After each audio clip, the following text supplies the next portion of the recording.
Il y a 2 R à charrette, mais il y a qu'un seul R à chariot. Il y a 2 N à raisonner, mais qu'un seul N à résonance. Crédit prend un T à la fin parce que crédité. Un édit prend un T à la fin parce que édité. Mais abri, il n'y a pas de T à la fin, alors qu'on dit abrité.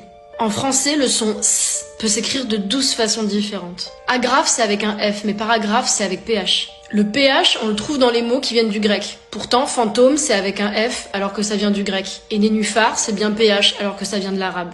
On écrit doigt avec un G, parce que ça vient de digitus en latin. Mais dans poids, il y a un D, alors que ça vient de pensum. Ouais, mais là, c'est parce qu'on pensait que ça venait de Pondus, donc on s'est planté, on a mis un D. Style prend un Y, alors que ça vient du latin stylus avec un I. Mais on s'est planté, on pensait que ça venait du grec. Donc on a mis un Y. L'accent circonflexe, on le trouve quand en général, étymologiquement, il y avait un S qu'on a enlevé. Forêt, forest. Abîme, abysmus. Hôte, hospès. Pourtant dans trône, il y a un accent circonflexe, mais ça vient de tronus. Donc là, il n'y a aucun S qui a été enlevé. Je vois vraiment pas ce qui vous fait dire que la langue française, c'est compliqué.